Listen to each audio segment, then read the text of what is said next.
Peacemaker season 2 has finally wrapped up and it is absolute cinema. Story का concept इतना बढ़िया है कि तुम बोलो Holy fuck!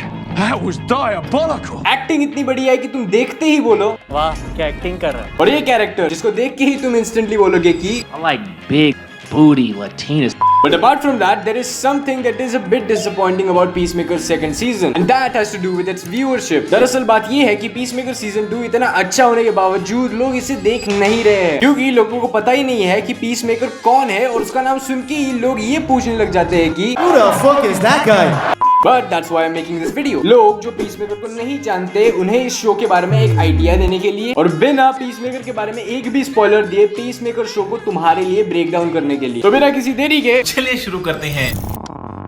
पीसमेकर की स्टोरी का कॉन्सेप्ट कुछ ऐसा है। क्रिस्टोफर स्मिथ यानी कि पीसमेकर एक दिन अपने डैड के पॉकेट डिमेंशन में चला जाता है। पॉकेट डिमेंशन का कॉन्सेप्ट तुमने सुपरमैन में भी देखा होगा, जहाँ सुपरमैन मूवी में लेक्स लूथर एक पॉकेट डिमेंशन का यूज करता है सुपरमैन और उसके अलावा और मेटा ह्यूमंस को ट्रैप करने के लिए। और पीसमेकर जब उस पॉकेट डिमेंशन में चला जाता है, he discovers that it leads to a parallel dimension, जिसे ढूंढने के बाद पीसमेकर इस यूनिवर्स को एक्सप्लोर करने चला जाता है और कहानी मोस्टली यही से आगे कंटिन्यू होती है। लेकिन ये सिर्फ पीसमेकर सीजन 2 का ऊपर का हिस्सा है and there is way more to come. Come but this video being a spoiler free review of Peacemaker season 2, मैं इससे ज्यादा डिटेल्स नहीं रिवील करने वाला हूं। लेकिन मैं जरूर बात करूंगा पीसमेकर सीजन 2 के स्टोरी टेलिंग फॉर्मेट के बारे में। पीसमेकर सीजन 1 का फॉर्मेट एक प्रोग्रेसिव स्टोरी वाला फॉर्मेट है, जब पे प्रोटैगनिस्ट को एक गोल अचीव करना होता है और through out this season protagonist उस गोल तक प्रोग्रेस करते जाता है। But season 2 story telling format is completely different. अगर सीजन 2 के स्टोरी टेलिंग फॉर्मेट को मैं 3 शब्दों में समराइज करूं तो वो 3 शब्द होंगे Whatever happens, happens. पीसमेकर के इस सीजन में पीसमेकर को कोई पर्टिकुलर गोल अचीव नहीं करना होता है and for the most part things just happen. और ये चीजें कैसे अनफोल्ड होती है ये देखने में तुम्हें काफी ज्यादा मजा आता है। लेकिन पीसमेकर सीजन 2 की स्टोरी और concept isn't the reason for me glazing this show so much in the beginning of the video. The actual reason for that is Peacemaker season 2's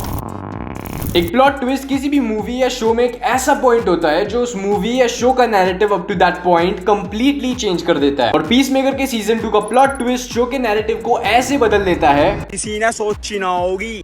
Peacemaker season 2's plot twist is like an alcoholic dad because it hits hard and over time it hits even harder। और ये plot twist इतना बढ़िया है कि पूरे social media पे इसके clips upload किए जा रहे हैं और एक से बढ़कर एक मीम्स भी बनाए जा रहे हैं। That's how crazy it is। लेकिन सीजन 1 की तरह Peacemaker का सीजन 2 परफेक्ट नहीं है and that's because it does have one flaw and it's that Peacemaker season 2 is I think peacemaker season 2 को बनाने से पहले जेम्स ने अमन सिन्हा का वीडियो देख लिया होगा और उसका जो डायलॉग है ना कि हम हर जगह हैं, उससे जेम्स ने थोड़ा ज्यादा ही सीरियसली ले लिया होगा। शो में जितने होने चाहिए उससे कई ज्यादा कैरेक्टर्स है और उन सभी को थोड़ा थोड़ा टाइम देने की कोशिश की गई है, लेकिन सिर्फ थोड़ा थोड़ा ही टाइम मिलने की वजह से कोई कैरेक्टर इन पर्टिकुलर ढंग से शाइन नहीं कर पाता है, जैसे पीसमेकर सीजन 1 में आडेबायो और विजिलेंटी के कैरेक्टर ने किया था। एंड ऑल्सो इस सीजन में पीसमेकर के कैरेक्टर को एक रोमांटिक एंगल देने की कोशिश की है जो काफी ज्यादा फोर्स फील होता है। But if you talking about the grand scheme of things, peacemaker का ये सीजन काफी एंजॉयबल है। इस शो का ह्यूमर अभी भी टॉप नॉच है और पीसमेकर के इंट्रोस अभी भी पीक है। और ये शो डीसीयू की भी काफी सारी चीजों को सेटअप कर देता है जिनके बारे में मैं ऑब्वियसली यहाँ पे बात नहीं करने वाला because that's the job of these guys. तो ओवरऑल पीसमेकर के इस सीजन के सभी नेगेटिव और पॉजिटिव पॉइंट्स को ध्यान में रखते हुए मैं इस शो को एक स्ट्रॉन्ग 8 आउट ऑफ 10 की रेटिंग देना चाहूंगा। अगर तुम में से किसी ने पीसमेकर का सीजन 2 देखा है तो ये सीजन तुम्हें कैसा लगा कमेंट्स में जरूर बताना। मैं चला अगली वीडियो पे काम करने, तो मिलेंगे वहीं पे। तब तक के लिए बाय बाय।